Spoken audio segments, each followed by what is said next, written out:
Pengangguran merupakan ukuran ekonomi yang menunjukkan keadaan pasaran buruh dan kesejahteraan umum rakyat sesebuah negara. Tujuan draft ini adalah untuk mengkaji masalah pengangguran yang meningkatkan kos sara hidup di Malaysia semasa COVID-19 berlaku. Hubungan antara kedua-dua elemen ini boleh difahami dengan lebih baik dengan mengkaji secara mendalam data berkala dan maklumat yang berkaitan. Pada tahun 2019, telah menunjukkan kadar pengangguran di Malaysia telah berada pada titik kedudukan 3.33%, menunjukkan kestabilan relatif. Pertumbuhan ekonomi yang stabil di pasaran buruh menyumbang kepada persekitaran kerja yang positif. Oleh itu, kesan ke atas kos sara hidup pada masa ini adalah sederhana kerana kebanyakan isi rumah menikmati pendapatan yang stabil dan perbelanjaan hidup yang masih terkawal. Selain itu, rakyat mempunyai pendapatan yang kukuh dan pekerjaan yang tetap sebelum berlakunya COVID-19. Hal ini demikian kerana sebelum berlakunya COVID-19 ini, masyarakat bebas melakukan aktiviti harian secara bersemuka dan tidak perlu khawatir tentang jarak, sentuhan fizikal dan sebarang penyakit yang berisiko tinggi seperti COVID-19. Oleh hal yang demikian, rakyat memiliki ekonomi yang stabil dari segi perbelanjaan harian seperti membeli barang keperluan rumah dan memberi nafkah kepada keluarga. Di samping itu, pengambilan tenaga kerja pada tahun 2019 ini tidak mempunyai had limit untuk mengambil bilangan pekerja yang ramai. Pada awal tahun 2020, iaitu berlakunya kejutan pandemik COVID-19, hal ini telah menyebabkan pada awal krisis, kadar pengangguran di Malaysia telah melonjak kepada 4.5%. Ini menunjukkan peningkatan sebanyak 1.2% dari tahun sebelumnya. Oleh hal yang demikian, rakyat telah kehilangan sumber pendapatan akibat daripada sekatan pergerakan, berlaku penutupan perniagaan dan gangguan terhadap aktiviti ekonomi. Hal ini memberi kesan langsung kepada keupayaan rakyat untuk menyara kos sara hidup mereka. Walau bagaimanapun, kerajaan telah melaksanakan dasar-dasar seperti pakej rasangan dan bantuan kewangan yang bertujuan untuk mengurangkan tekanan ekonomi rakyat. Tetapi, kerajaan tetap tidak dapat melindungi rakyat daripada mengalami masalah kewangan dengan sepenuhnya disebabkan banyak kilang dan perniagaan yang terpaksa mengikut arahan yang telah ditetapkan dengan menutup perniagaan mereka, membuat sementara waktu untuk mengelak berlakunya penyebaran jangkitan COVID-19 di antara pekerja. Oleh hal demikian, rakyat terpaksa diberhentikan kerja untuk mengurangkan beban kos yang perlu ditanggung oleh peniaga tersebut. Akibat daripada perniagaan tidak beroperasi sekian lama, majikan tidak dapat menampung pembiayaan gaji kepada pekerjanya. Pada tahun 2021 dan 2022 telah menunjukkan kadar pengangguran Malaysia menurun secara beransur-ansur semasa pemulihan negara daripada wabak COVID-19. Penstabilan pengurangan wabak COVID-19 ini beransur kurang kerana Malaysia telah pun berjaya mencapai kejayaan melalui pemulihan ekonomi, kempen vaksinasi dan sokongan kerajaan. Selain itu, disebabkan oleh wabak COVID-19 semakin berkurang, perniagaan dan kilang kembali beroperasi seperti sedia kala untuk menampung kembali ekonomi perniagaan yang tidak stabil. Sektor ekonomi, sektor hiburan dan rekreasi serta sektor kesihatan. Sektor yang paling terkesan ialah sektor perkhidmatan, industri pembuatan dan penggilingan, perusahaan kecil dan para pelancong. Oleh itu, kerajaan menitik beratkan kuasa beli rakyat, kos penjagaan kesihatan serta kemampuan perumahan terus menjadi perhatian. Hal ini demikian kerana dengan mengambil perhatian tentang hal tersebut dapat memulihkan kos sara hidup di Malaysia. Data menunjukkan kadar pengangguran di Malaysia dari tahun 2019 hingga tahun 2022. Seperti yang kita tahu, tahun 2020 merupakan tahun di mana dunia diserang wabak COVID-19.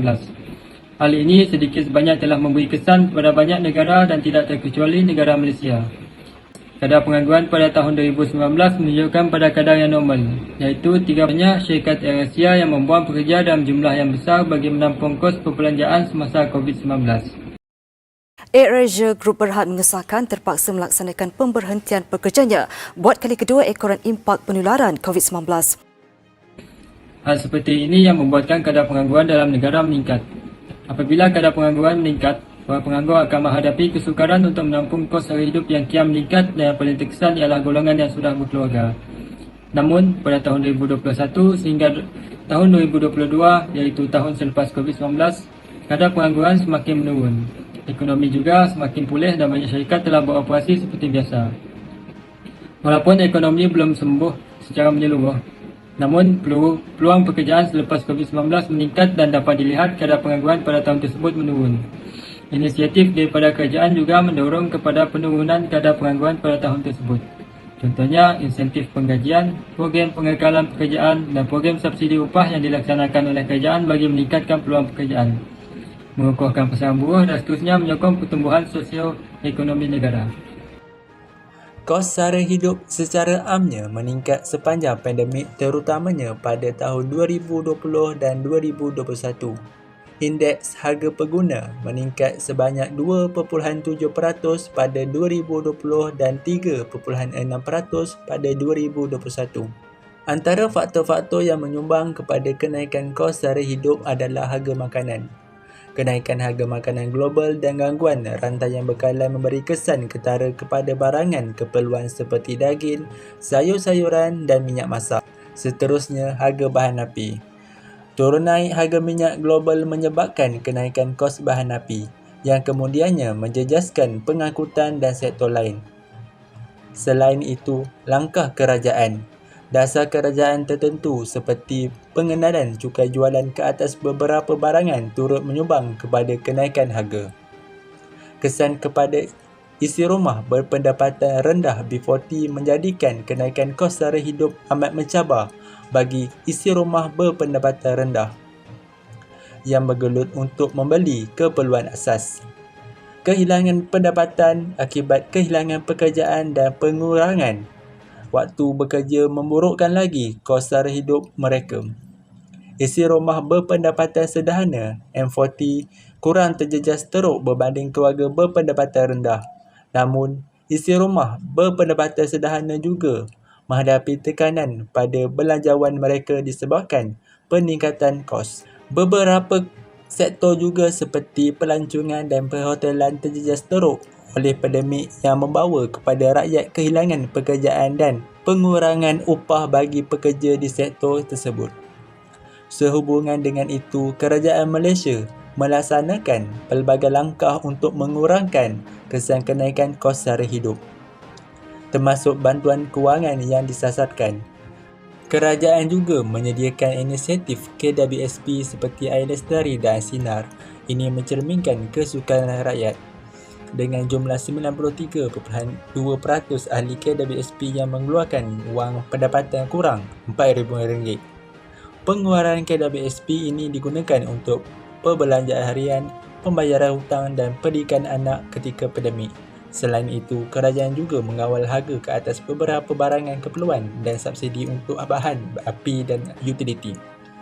Situasi pasca pandemik juga memperlihatkan kos sara hidup kekal lebih tinggi daripada paras pra-pandemik. Tekanan inflasi dan ketidaktentuan ekonomi global terus menjadi kebimbangan. Penagihan pendapatan boleh terjejas secara langsung oleh kadar pengangguran yang tinggi. Ketidaksamaan pendapatan meningkat apabila majoriti penduduk menganggur. Analisis data pengagihan pendapatan membolehkan pemeriksaan lebih lanjut tentang perbezaan dalam tahap pendapatan di kalangan pelbagai segmen penduduk. Pengagihan pendapatan secara langsung menyumbang kepada perbezaan kos sara hidup. Jadi, ia membantu menentukan sama ada kumpulan pendapatan tertentu lebih terdedah kepada pengangguran dan kegawatan ekonomi. Kumpulan berpendapatan rendah mungkin lebih sukar semasa tempoh pengangguran, menghadapi cabaran dalam memenuhi keperluan asas seperti perumahan, penjagaan kesihatan dan pendidikan. Pengangguran boleh menyebabkan orang dan keluarga miskin. Analisis data pengagihan pendapatan bersama dan kadar pengangguran membantu menentukan hubungan antara pengangguran dan tahap kemiskinan. Mobiliti sosial atau keupayaan seseorang untuk meningkat atau menurun dalam kedudukan ekonomi digambarkan oleh data pengagihan pendapatan. Mobiliti sosial boleh terjejas oleh kadar pengangguran yang tinggi, terutamanya bagi orang berpendapatan rendah. Program sokongan pendapatan dan dasar kerajaan adalah penting semasa kadar pengangguran tinggi. Ketidaksamaan dalam pendidikan dan kemahiran sering dikaitkan dengan pengagihan pendapatan. Mereka yang mempunyai tahap pendidikan dan kemahiran yang lebih tinggi mungkin lebih berdaya tahan terhadap pengangguran, manakala yang lain menghadapi cabaran dalam mendapatkan pekerjaan yang stabil. Jurang pendapatan yang berterusan boleh menjejaskan perpaduan sosial dan kestabilan ekonomi. RM200 dan RM300 untuk individu bujang miskin tekar. Bantuan ini dipertimbangkan mengikut kategori B40 dan M40. Bantuan kehilangan pendapatan sebanyak 500 juta juga telah diperuntukkan lebih 1 juta isi rumah yang kehilangan pekerjaan untuk membantu meringankan beban kewangan mereka.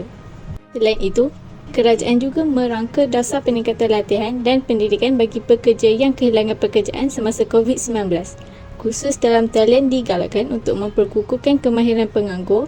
Portal seperti mycourse.my dan Jamin Kerja menyediakan pelbagai kursus profesional dan kemahiran. Jaminan Kerja membantu lebih 600,000 orang yang mencari pekerjaan.